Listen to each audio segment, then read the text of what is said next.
So for those of you na hindi nakarelate masyado dun sa pinag-usapan ko last episode dahil tungkol sa education and tungkol sa K-12 and tungkol sa pagma-masters, things to consider when taking up master's degree, and gusto nyo lang mag-focus in your career or in building a business or in building a brand, uh, this episode, kaya ko nilabas agad, is for you. Para hindi naman one-sided lang or some viewers lang yung nakaka-relate. Nirelease ko agad yung episode para matouch ko din yung other part of the viewers na nagko-consider in what career should I take up in the future. So this is episode, we'll talk about life experiences and the real reason for being, the real reason for our existence based on a principle from a Japanese book. Ito na nga. My first work was not as an engineer. Yung first work ko is as a swimming instructor. Nagtuturo kami ng mga toddlers and siguro at times may mga mag-enroll na teens, preteens, matatanda na din na gusto matuto mag-swimming, nag-enroll na rin sa amin. So, kasama ko dito and ang nag-introduce sa akin ng work na to during summers ng college. Ang nag-introduce ng work, my classmate, si Ariel Garcia, si Coach I. If you happen to be watching, Coach, shoutout sa'yo, Ariel Garcia. And he's also a licensed mechanical engineer right now and practicing mechanical engineer para naging part-time lang namin yung pagtuturo, and at the same time, nung natapos kami magturo ng swimming, naging varsity kami ng engineering. Ayun, shoutout sa'yo, Coach I. Next time, pag-usapan natin kung bakit tayo kulay kape. So, itong mga years na to, halimbawa, nag-take kayo ng part-time job, don't ask for a high salary. Ang matatake nyo lang dito, ang matatake out nyo lang dito is a opportunity.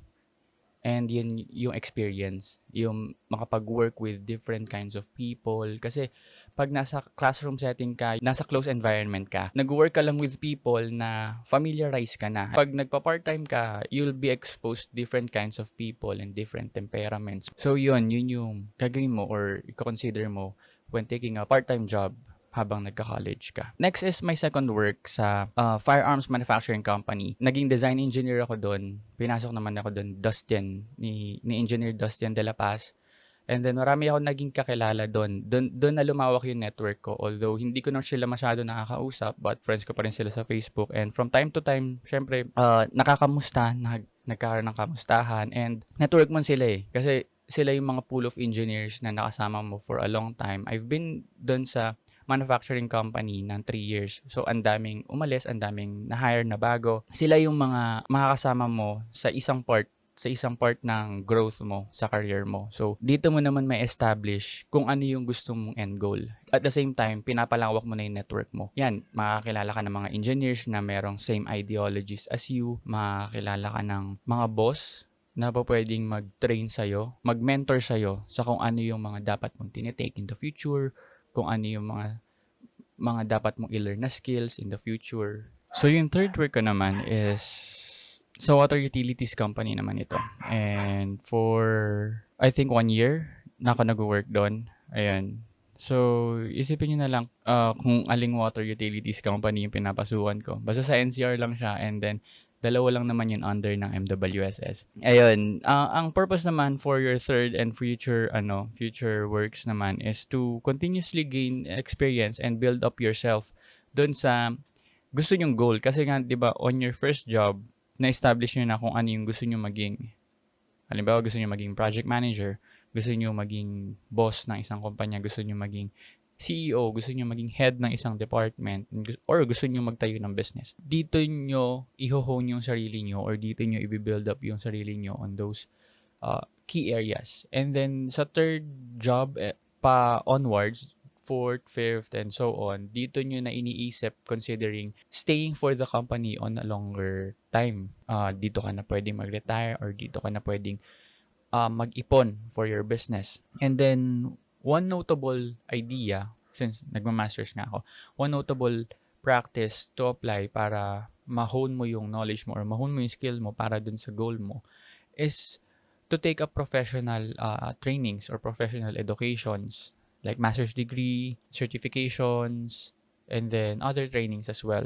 I want to focus this episode not on the crema or the body of the podcast, but on the heart. So, Ikigai is the real reason for being, and in life, maraming components tayo na fino-fulfill, like your work, your passion, what your family needs, what you could provide for the community, mga ganon. And yung concept ng Ikigai is just to fulfill or to know the real reason for being by fulfilling key components. And these key components are, first, what you love.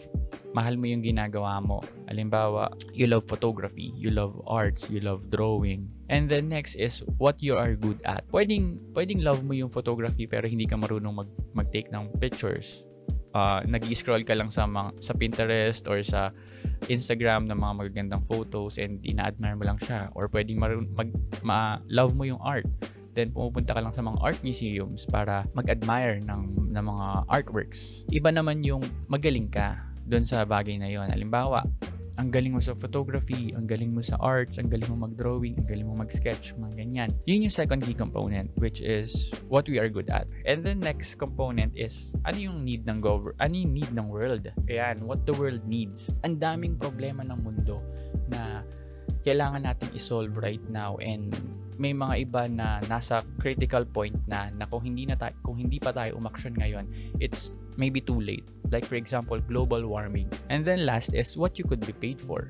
Diba? Pwede kang mabayaran by taking photos, pwede kang mabayaran sa mga commissions mo in artwork, and professionally, pwede kang mabayaran sa mga design, sa mga consultations, sa mga talks, pwede kang mabayaran sa mga ganyan.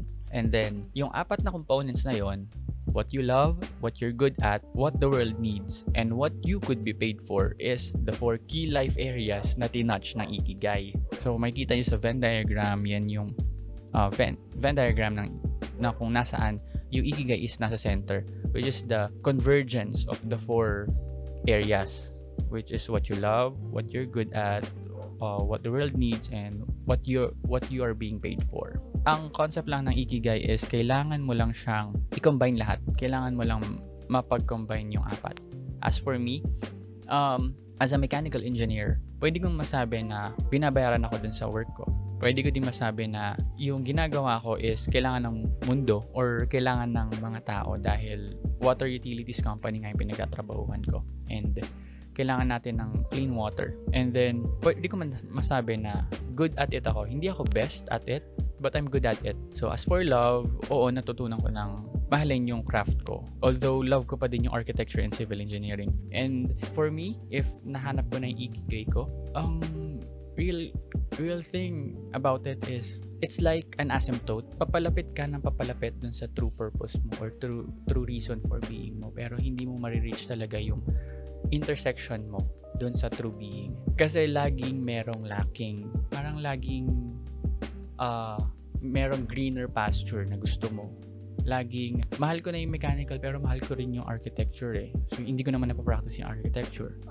Pagaling ako ng pagaling dun sa subject. Pagaling ako ng pagaling mag-basketball, mag-photography, pero may mas magaling pa sa akin eh. In terms of pay, may mas malaking salary sa'yo na parehas mo ginagawa. So, what do I mean by this? Siguro, hindi talaga material things yung real being natin. Hindi talaga na may measure ng mga material na bagay yung reason natin for being. Siguro the real reason for our being is to be compassionate. Use those skills. Gamitin mo yung apat na yun para mag-care for the other people, mag-care for those deprived. Medyo melodramatic na yung concept and medyo spiritual na yung concept, pero sige, push natin. Hindi natin na-feel yung fulfillment in life kasi laging there's still lacking. And maybe what's lacking is the presence of God in your life. So, lagi tayo naghahanap ng better work, better opportunity. Lagi tayo naghahanap kung saan ba tayo magaling. Lagi tayo naghahanap kung ano ba talagang mahal natin. Lagi tayo naghahanap ng problema sa mundo na pwede natin masolve. Pero, pag nahanap natin siya, hindi pa rin tayo fulfilled. Hindi pa rin natin kukuha yung sense of fulfillment natin in our being. Kasi hindi naman talaga dapat doon yung focus natin. Baka the real reason or the real focus we should be focusing is, asan si God in all of those things? Where is God in all of the things that we do? And sabi nga, di ba, in everything that you do, put God first. and all of these things will follow. Baka the real reason of being, the real reason for our being is not those material things. It's not solving world problems. It's not being good at something. It's not loving something. It's not being paid for something. Kahit gaano kalaki ibayad sa'yo for something that you do, if God is not working or you're not glorifying God, maybe hindi pa rin yun yung real reason, and maybe maghahanap ka pa rin ng reason mo in life. So this is a big concept na medyo natatouch ko na din, and I apologize for those with different beliefs, and I apologize for those na maybe hindi na tayo magtama sa idea, but that's my take kung ano ba talaga yung real reason for being natin. Andyan yung concept ng Ikigai, and at the same time, hindi naman. For you, baka hindi talaga yun yung reason. And for me, hindi talaga yun yung real reason natin for being. For me, it's beyond those. And it's above those things. It's above the material things. It's serving first God, glorifying first God. And then all of these things will follow. And doon lang natin may intersect yung real reason natin for being, not just an asymptotic line na palapit tayo ng palapit pero hindi tayo nag-reach dun sa real reason natin for being. And I hope this episode naliwanagan kayo or sorry kung naguluhan kayo, but I hope na naliwanagan kayo. Thank you sa panonood, thank you sa pakikinig. If you want me to shout out your names, if you want me to acknowledge something about you, about yourselves, about your family, your friends, feel free to comment in the Facebook page and in the YouTube para ma-shoutout ko kayo in the next episodes. And thank you for continually watching, and thank you for reaching up to this point. Up until marami pa akong i-brew na mga episodes till our next brewing session. Out.